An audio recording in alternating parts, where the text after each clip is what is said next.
susah, padamu aku berserah. Firman-Mu ku pegang selalu, maka amanlah jiwaku.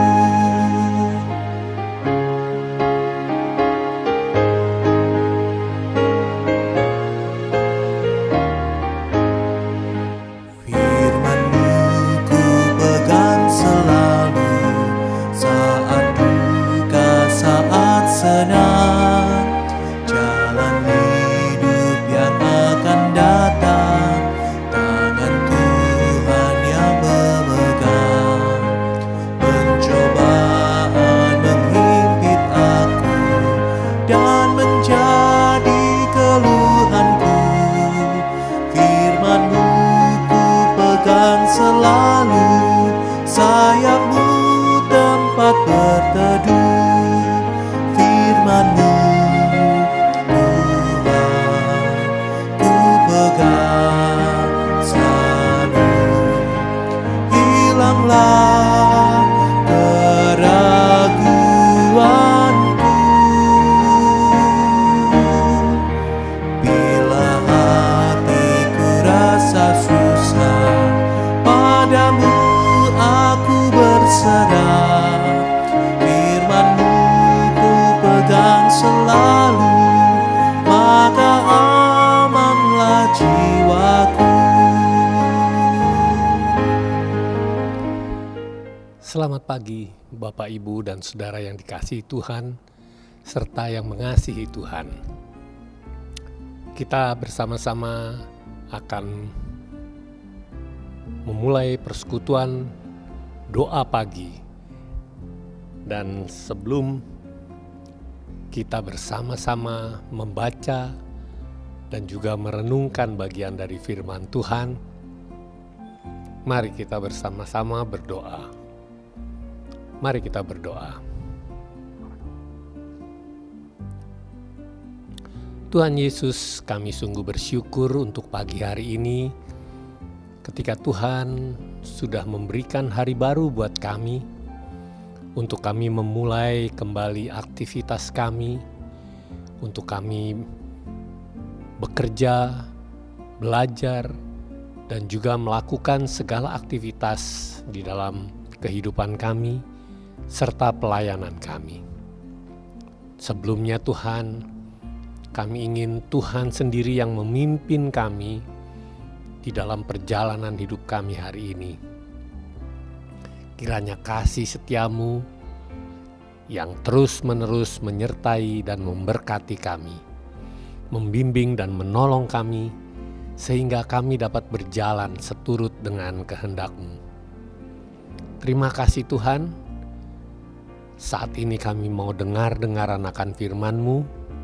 Berbicaralah kepada kami. Pakailah hamba-Mu ini untuk menyampaikan kebenaran firman-Mu, seturut dengan kehendak-Mu. Di dalam nama Tuhan kami Yesus Kristus kami berdoa. Amin.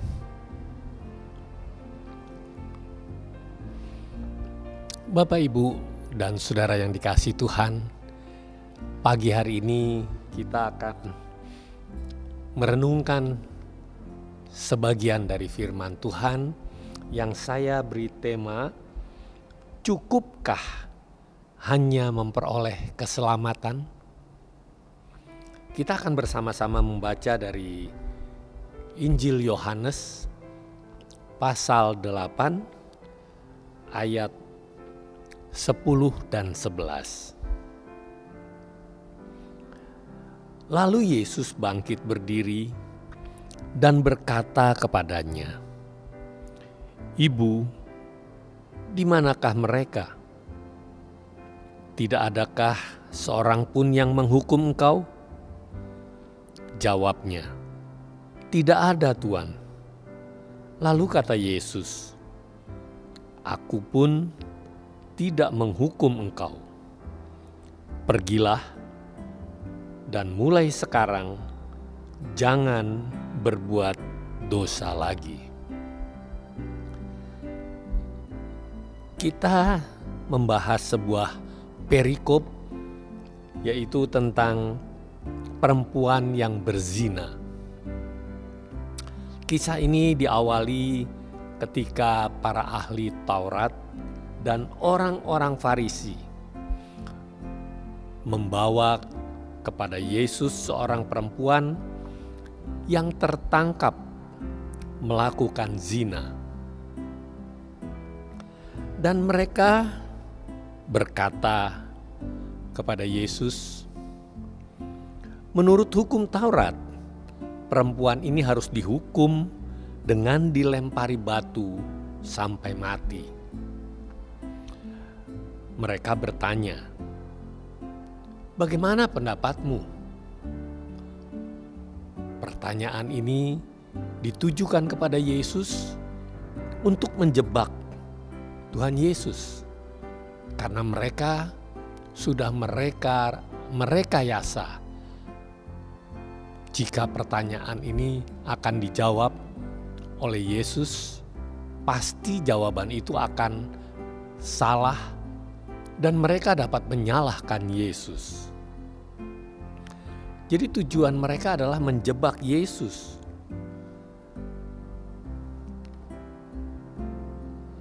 Jika Yesus menyetujui mereka untuk menghukum perempuan itu dengan melempari batu sampai mati, artinya Yesus membenarkan pembunuhan.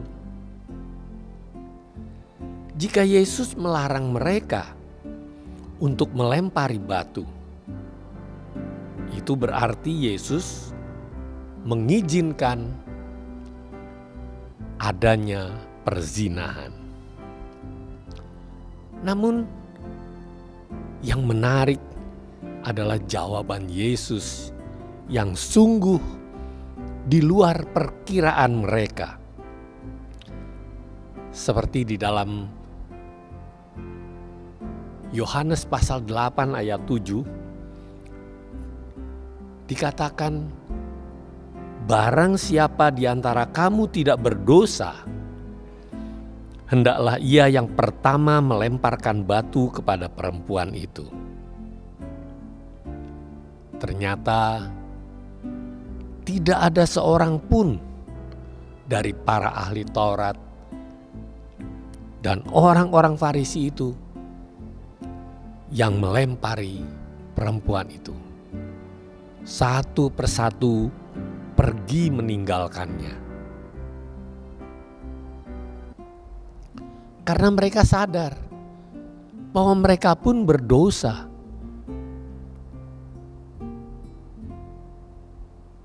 Akhirnya Yesus berkata kepada perempuan itu, "Aku pun tidak menghukum engkau. Pergilah dan jangan berbuat dosa lagi mulai dari sekarang." Ya, seperti halnya perempuan yang berzina ini. Kita semua adalah orang-orang yang berdosa. Sebelum kita bertobat dan mengaku percaya serta diampuni dan diselamatkan oleh Tuhan Yesus. Nah, banyak orang mencari keselamatan untuk dapat masuk ke dalam surga. Dan surga itu menjadi sebuah tujuan karena mereka tidak mau mendapat penghukuman di dalam neraka. Dan tujuan itu dicapai dengan mengaku percaya kepada Yesus sebagai satu-satunya jalan keselamatan. Dan kita akan memperoleh tempat di surga. Namun, apakah tujuan hidup kita hanya sebatas surga setelah kematian? Apakah cukup hanya itu? Yesus mengatakan kepada perempuan yang berzina itu tadi, "Aku pun tidak menghukum engkau. Pergilah dan jangan berbuat dosa lagi mulai dari sekarang." Dari perkataan Yesus ini ada 3 hal yang Yesus mau ajarkan dan juga kita melakukan sebagai perintah dari Tuhan ini. Yang pertama, Yesus mengampuni perempuan berdosa itu. Artinya, Yesus mau melepaskan ikatan dosa untuk memperoleh keselamatan. Dan Yesus tidak menghukumnya. Perempuan itu telah mendapatkan kehidupan kekal. Ia telah mendapatkan surga. Yang kedua, perintahnya adalah agar jangan berbuat dosa lagi.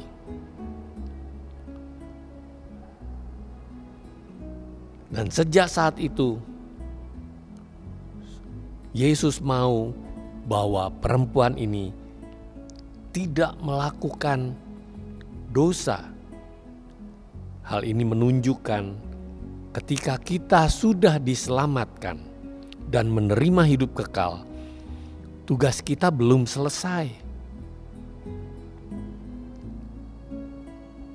Karena Yesus menghendaki kita untuk meninggalkan dosa dengan cara tidak berbuat dosa lagi. Hal yang ketiga yang Yesus katakan adalah pergilah. Artinya kita harus menjadi saksi kebenaran dan memberitakan Injil. Kabar sukacita, kabar keselamatan bahwa Yesus itulah satu-satunya Tuhan dan Juru Selamat manusia. Yesus mau mengatakan, hiduplah mulai dari hari ini dan hari-hari berikutnya untuk menjadi serupa dengan Kristus. Jadi, surga bukanlah tujuan. Karena jika surga merupakan tujuan, maka hidup kita hanya terpusat pada surga, dan surga.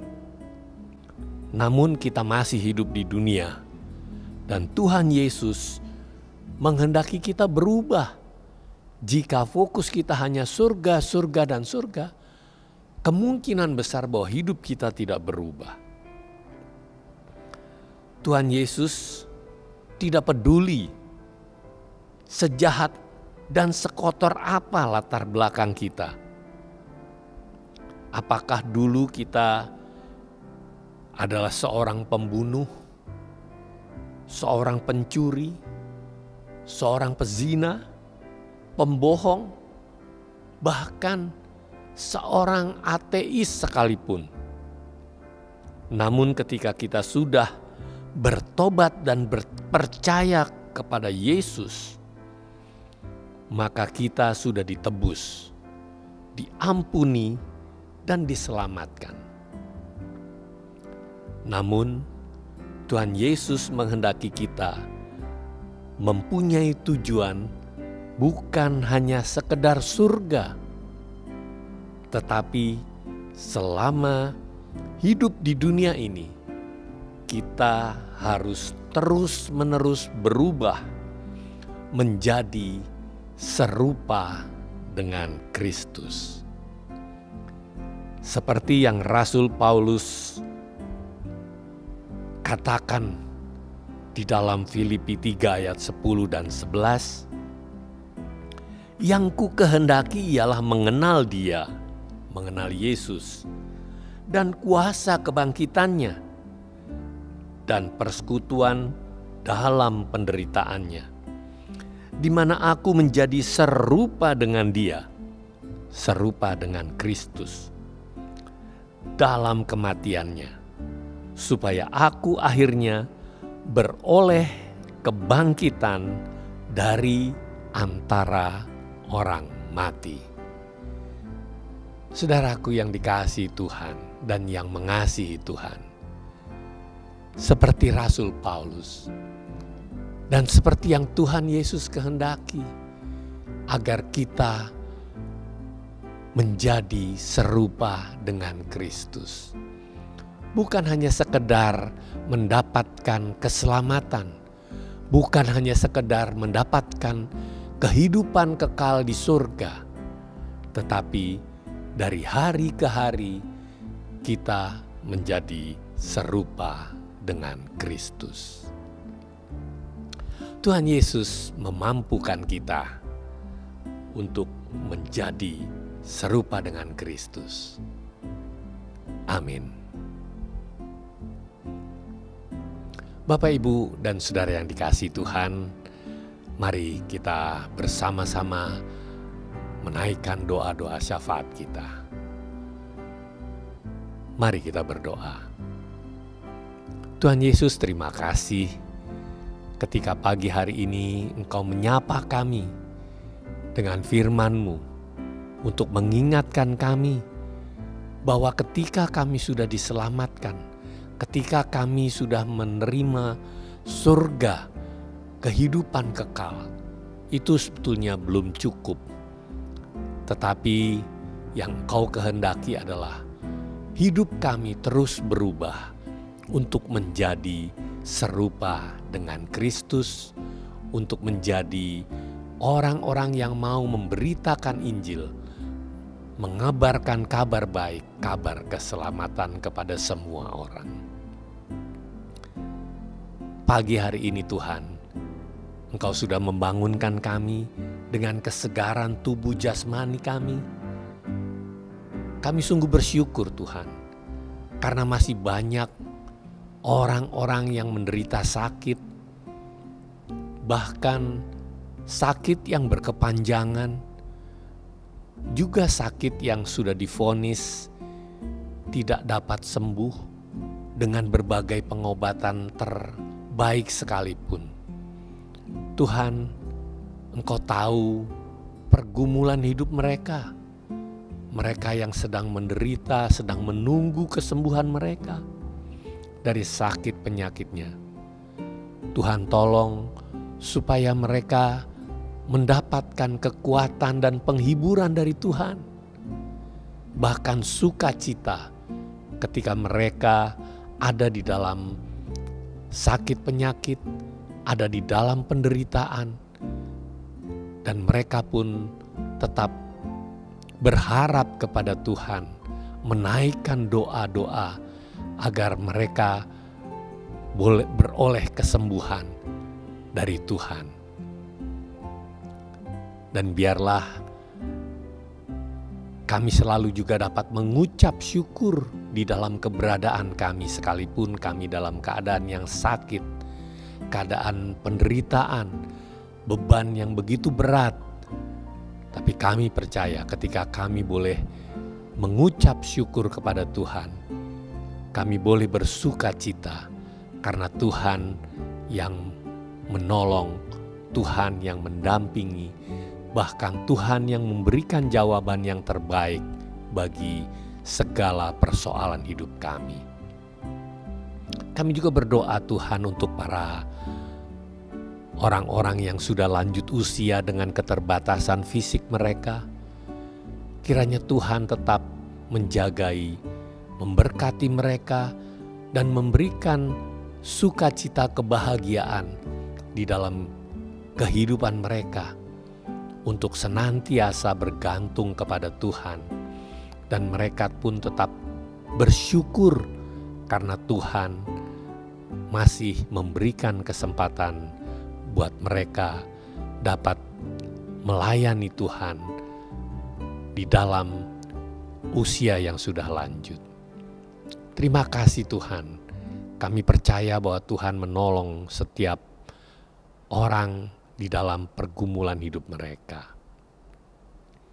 Dan saat ini Tuhan, tanpa terasa kami sudah memasuki bulan November dan sebentar lagi kami akan memasuki bulan Desember, di mana kegiatan Natal sudah mulai dipersiapkan.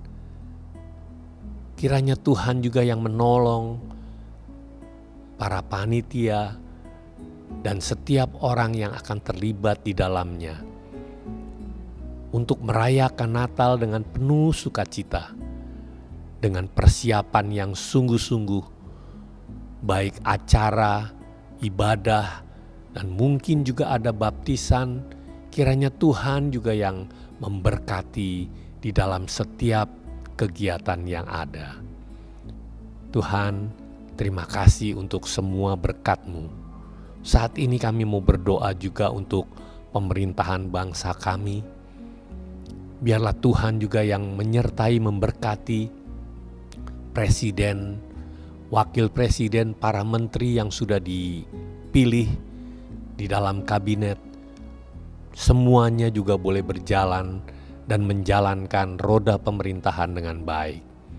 Dan kalau sebentar lagi juga akan dilakukan pilkada, kiranya Tuhan juga yang memimpin, memberkati, sehingga setiap pemimpin di daerah, baik di provinsi maupun kabupaten, boleh terpilih dan dipilih oleh rakyat dengan jujur, dengan adil, dengan benar, seturut dengan kehendak-Mu, sehingga para pemimpin baik di provinsi maupun di kabupaten tingkat 2, kota madya, Tuhan juga yang turut campur, sehingga pemimpin yang terpilih adalah pemimpin yang takut akan Tuhan. Terima kasih Tuhan, berkatilah seluruh persiapan dan pelaksanaannya nanti. Terima kasih Tuhan, kami mau serahkan juga kehidupan kami hari ini, aktivitas kami hanya di dalam tangan dan kuasa Tuhan. Kiranya Tuhan memberkati perjalanan hidup kami ketika kami berkarya, bekerja, dan beraktivitas di dalam kehidupan kami hari ini. Dalam nama Tuhan kami Yesus Kristus, kami naikkan doa-doa, permohonan, doa-doa syafaat kami di dalam nama Tuhan Yesus. Amin. Bapak Ibu yang dikasihi Tuhan, kita sampai pada penghujung persekutuan doa pagi ini. Selamat berkarya, selamat bekerja, dan selamat melayani. Tuhan Yesus memberkati.